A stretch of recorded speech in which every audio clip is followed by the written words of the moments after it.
కదా గదా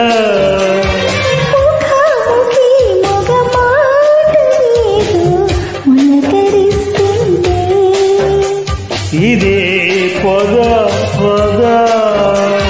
శృతి కలిసి సతై ఇలాగే మై మరిచి క్షణాలలో ఎద సొదలే కథా కళీలై చేతులడిగే స్వరాలలో